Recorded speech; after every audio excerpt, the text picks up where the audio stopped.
Hi, I know I usually don't step in front of a camera like this for my videos, but today is a very special day. Today is September 28th, 2021, and exactly 1 year ago today is when a game would drop that would, without exaggeration, change my life. And I had no desire to play it until the day after. So this is going to be a very informal type of video. I didn't want to use Abyss footage in the background for the third video in a row, so it's just going to be me talking today. So let me know down below if you like or dislike this format. Also, before you comment on the background, it usually doesn't look this nice. I kind of had to move around everything and set everything up very special just for this one shot. But yeah, I just thought I'd make this video to kind of recount my start playing this game a year ago and kind of remind myself why I love this game so much.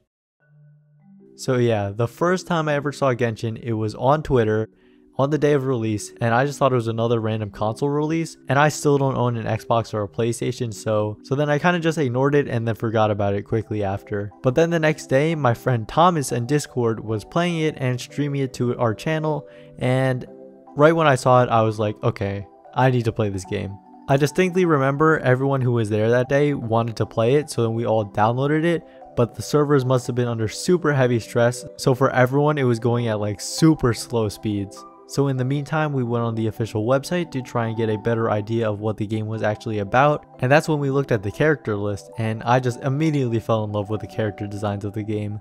Of course, we were all wondering how to actually unlock the characters, and then we found out it was a gacha game. That was disappointing.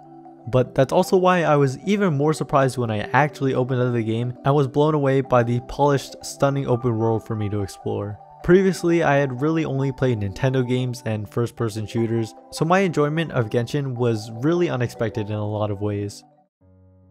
I think most people are introduced to Genshin through the characters, and for very good reason.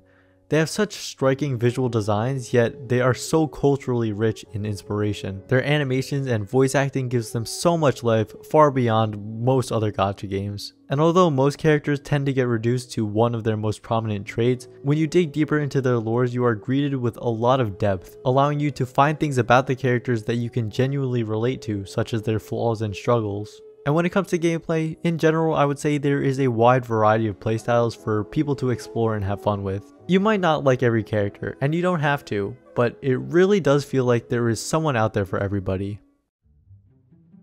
Oh man, the music.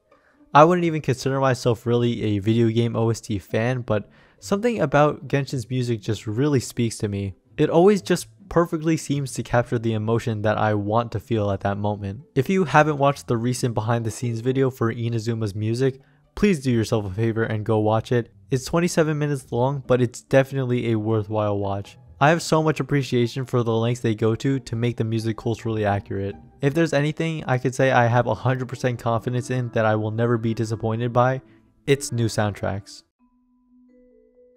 Getting back to the topic of exploration, Teyvat already feels huge and it's only going to get even bigger. It might not always feel like it because, well, once you really kind of explore through everything, there's not a whole lot of reason to just walk around. But when it gets down to it, it is seriously impressive. I feel like with it being so large, it should feel overwhelming, but for some reason to me, it's surprisingly inviting. If I had to say, it's probably a combination of the interesting geography, the collectibles that you can find everywhere, and the fact that NPCs are actually really interesting to talk to.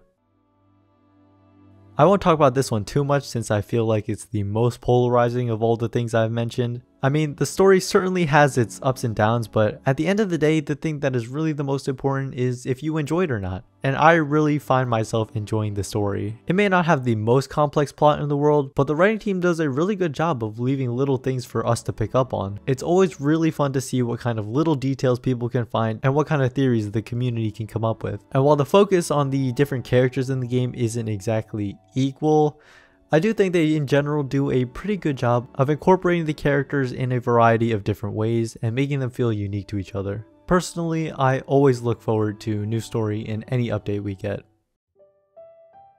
The last thing I want to talk about is actually not about the game itself, but the community. But unlike most videos you've probably seen recently, I actually want to talk about the community in a good light. Certainly it has its moments, and because it's so large, there's bound to be a small subgroup of toxic people, but overall it is full of some really kind and talented people. Seriously, I follow way too many artists on Twitter because you guys are too good. I have so much fun watching or reading other people's discussions, even if I don't agree with them, because I feel like it's really insightful to see other people's opinions. I can say for sure that I would have never decided to make YouTube videos if the community wasn't so interesting and welcoming.